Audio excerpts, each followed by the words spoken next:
Loneliness may not be as good as it seems. Our instinct always needs a friend. The most palpable state of emotions occurs when there is someone beside us. Friends make life good. They provide the scaffolding that makes it not just bearable, but fun. They give us a sense of meaning and purpose and are a source of security, self-esteem, and happiness. Almost nothing predicts how happy you will be as how connected you feel. And a lack of social connection is associated with a number of diseases and a shorter life. But maybe you have scrolled through your phone unsure who to call to go to a movie with, to celebrate with, or ask for comfort. You may realize that you don't have enough friends and feel lonely. And it's not just you. Disconnectedness and loneliness are widespread. Many people want more close friends but don't know how to get them. Surprisingly, nowadays, loneliness is highest among young people, whose relationships were also hit especially hard by the global pandemic. Social distancing stopped teens and young adults from mingling in classrooms, clubs, or dorms. Millions of friendships, maybe lifelong friendships that might have blossomed, will never exist, with profound long-term consequences for our collective happiness. The good news is that it's not too late, and there are lots of friends to be found. We'll mix scientific information with actionable advice in this video, but we can't address every individual situation. People, cultures, and schedules are different. If you suffer from chronic loneliness, you can also watch the video we made about it. Okay, as with all important things in life, making friends is infuriatingly simple, but not necessarily easy. But it works through a few pretty straightforward mechanisms. The most important thing about making friends: people make friends with other people when they spend casual time together. This is how our ancestors formed their relationships, because humans lived in small, close-knit communities in which options for making friends were limited, so we just formed good relationships with the people who were around us. This is why it's so easy to form new friendships in school and university. Society locks you and your peers in a building for several years. You share similar activities, but more importantly, similar schedules. Overlapping and fluctuating social circles form naturally, giving you regular FaceTime and shared experiences with many different people. Time to find others with similar worldviews or senses of humor. Proximity can be more important than similar interests. One study found that in student dormitories, the distance between rooms was the strongest friendship predictor. Living closer together meant a higher chance of becoming friends. Another study showed that being physically present in a class a lot without saying a word makes others more sympathetic to you. So the most important principle of making friends is to regularly spend time with people in the real world. This alone can make it happen automatically and trumps all other advice. But don't forget that making friends is not a numbers game or a competition. Don't compare yourself to others. Everyone has a social calibrator that can change as you go through life. Maybe you were more introverted as a teen but yearn for connection in your 20s. Maybe you were part of sprawling social circles but prefer fewer friends in your 30s. There's no right or wrong, only right for you. Why we don't have enough friends. The main reason for a lack of friendships is the simple fact that most people don't prioritize friendships nearly enough. They don't realize until it's too late that retaining friendships demands regular energy and attention. Although they are so important for happiness, friends often take a back seat to other life decisions. Work, commuting, romance, or kids take up so much time and energy that it's so much easier to crash on your couch and lose yourself in mindless activities. Especially as an adult, going for a bike ride, getting dinner, or visiting a hobby store takes much more mental effort and commitment than it did after school when time ran slower and energy and curiosity were abundant. But it's not just adults who are too busy for friends. The average American teenager spends more time on TikTok every day than socializing at parties, events, or on the phone with friends. Established friendships don't require the same time investment as early friendships to keep up, but they do require some commitment as life distracts you. It's easy to skip out on checking in when a friend goes through exciting or depressing times. And so many friendships fade for lack of attention, often by accident, which is extra tragic because there is never only one person losing a friend. It's always at least two. Another thing that makes many people vulnerable is the way friendship networks are structured. The friendship paradox is the phenomenon that, on average, most people have fewer friends than their friends, which makes sense since you're more likely to be friends with someone who has many friends than with someone who has few. Rather than being densely interconnected, friend networks are often built around central hubs.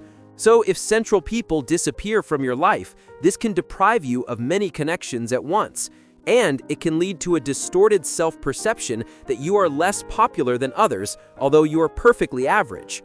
It can get worse quickly with big life events. Maybe you move for school, work, or love and are left without social networks. Or you had a breakup that left you with the smaller part of the formerly shared social pie. The reasons why you find yourself with less connection than you want are as diverse as people, but the underlying cause is almost always time. There is no shortcut to make new friends and retain friendships you have. You have to prioritize relationships, spend time with people in the real world, and make them feel that you care. So take a look at yourself and rebalance what you spend your life doing. How to make new friends.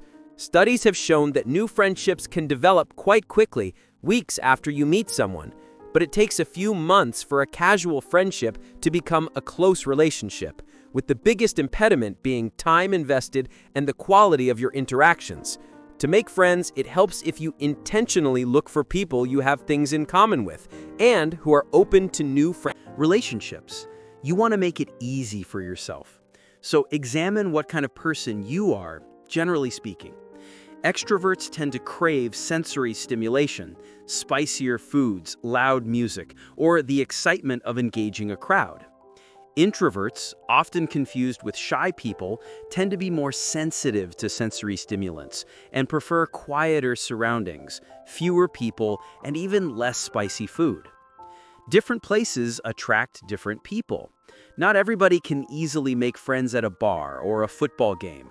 Not everybody finds a stroll through a park or a bookstore stimulating. Men especially form friendships around shared activities. But in general, it's a good idea to go to places that feel comfortable, where there are people you might like who do things you find interesting. Look for local clubs or opportunities to volunteer. Check out what hobby stores are around and dust off your Space Marines. Or see if there are new D&D groups in your city and ask if you could join one. Check meetup apps for gaming nights or wine tasting. Join a sports club or look for people who go hiking or want to cook together. Another obvious avenue is your professional life. It helps if you work in a job that attracts people like you, so you might consider this when you choose a career. Deepening your relationship with colleagues can lead to great friendships, especially if you look for peers and there is no power imbalance. And of course, there are friends you've lost touch with. You may be able to revive some of these relationships.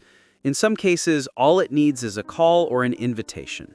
Research shows that more often than not, the other person will appreciate that you've reached out. There are likely way more opportunities to spend time with others than you are aware of. And if there aren't, you can take the initiative and create them. Invitations are signals to start friendships.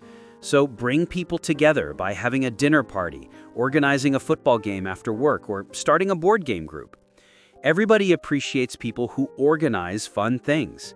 And the simple act of reaching out can kickstart a self-propelling upward spiral of well-being, fun, and connectedness that can seriously improve the life of everyone around you in meaningful ways. If you meet someone you vibe with, it's pretty scary to make the first move, but they may feel the same way, equally interested in a friendship, but also blocked by fear of rejection. So it's worth going for it. Worst case, they're not interested, which will sting for a few hours, but the best case could be a lifelong friendship, a risk well worth the reward. Once you've formed early connections, check in whether they have important things happening in their life.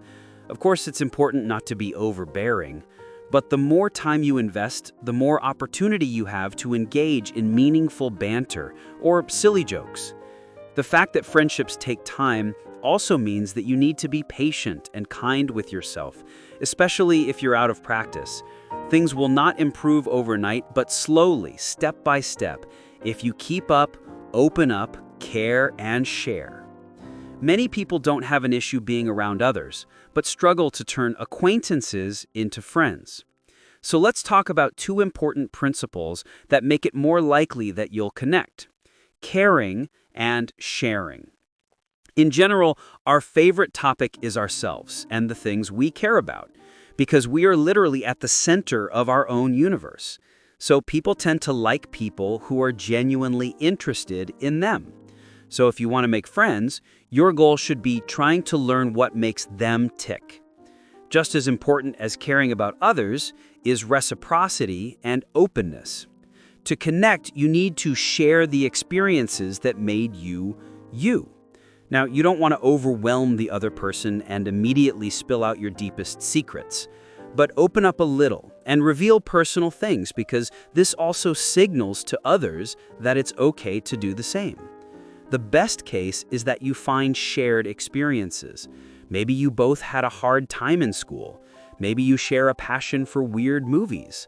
Learning about others and sharing personal stories in a balanced way and not overdoing it is not an exact science. Noticing the line between opening up and oversharing requires practice and depends on the vibe of the conversation.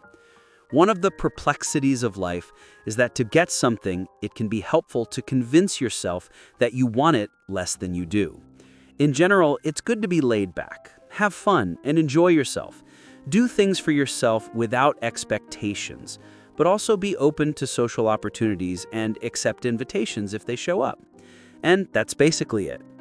Give friendships more priority in your life. Check in with friends and regularly go to things to have fun. Show genuine interest in others and give them the opportunity to know you without selling your